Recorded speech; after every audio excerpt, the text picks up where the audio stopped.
मेरा नाम रिद्धि है। ये वाकया लगभग 1 साल पहले मेरे साथ हुआ था। उस समय मेरे फाइनल एग्ज़ाम्स चल रहे थे और मेरी तैयारी अधूरी थी। इसलिए मैं रोज़ शाम को स्कूल की लाइब्रेरी में पढ़ने जाती थी। आम दिनों में लाइब्रेरी शाम 5 बजे बंद हो जाती थी, मगर एग्ज़ाम्स के दिनों में स्कूल ने स्टूडेंट्स के लिए इसे रात 11 बजे तक खुला रखने का फ़ैसला किया था। मेरा घर स्कूल से काफ़ी पास था, इसलिए मैं घर पर पढ़ने की बजाय वही पढ़ना पसंद करती थी। उस दिन भी मैं शाम 6 बजे लाइब्रेरी पहुंच गई थी। पढ़ते पढ़ते कब रात के 10 बज गए, मुझे पता ही नहीं चला। मैं आमतौर पर इतनी देर तक नहीं रुकती थी। 8 बजे तक तो कुछ स्टूडेंट्स होते थे, लेकिन 10 बजे पूरी लाइब्रेरी में बिल्कुल सन्नाटा था। मेरे पास बस 10 से 15 मिनट का काम और था। मैंने सोचा जल्दी खत्म करती हूँ और घर चली जाती हूँ। मैं अपने काम में गुम थी कि तभी लाइब्रेरी के बाहर किसी के अजीब तरीके से चलने की आवाज़ आई। पहले तो मैंने सोचा शायद कोई स्टाफ होगा, लेकिन आवाज़ ऐसी थी जैसे कोई बहुत धीमे, बहुत घिसटते हुए चल रहा हो। मेरे दिल की धड़कन तेज हो गई। मैंने बैग उठाया और फौरन बाहर निकली। लाइब्रेरी के बाहर एक लंबा कॉरिडोर है। उसके आखिर में राइट मुड़कर मेन डोर आता है।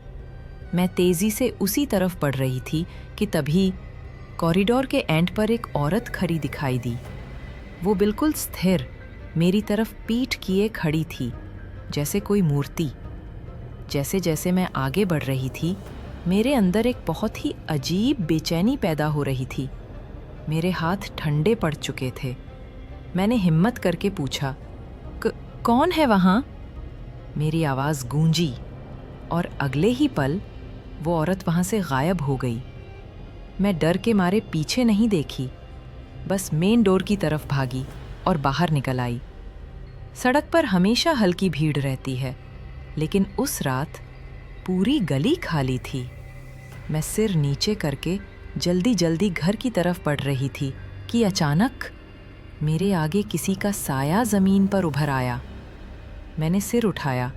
मेरे सामने वही एक औरत चल रही थी, लंगड़ाते हुए, टेढ़े मेढ़े हाथ पांव, मैले कपड़े और उसके बाल पूरे बिखरे हुए। वह इतनी धीरे चल रही थी कि कुछ ही सेकंड में मैं उसके काफ़ी पास पहुंच गई। मेरे कदम खुद ब खुद रुक गए। मेरी पूरी बॉडी फ्रीज्ड।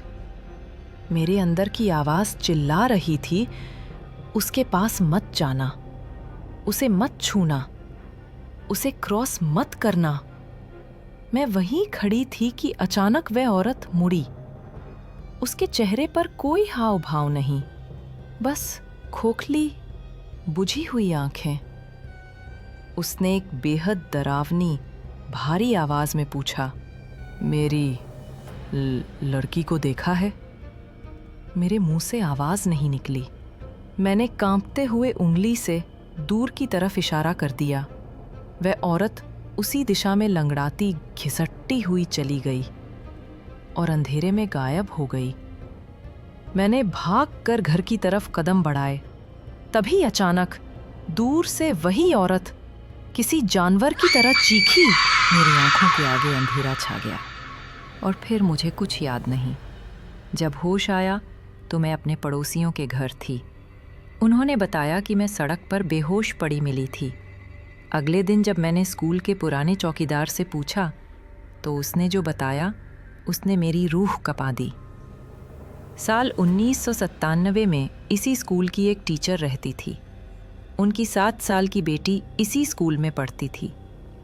एक दिन स्कूल की सीढ़ियों से गिरकर बच्ची की मौत हो गई। माँ इस सदमे को सह नहीं पाई और कुछ ही महीनों बाद उसने भी जान दे दी।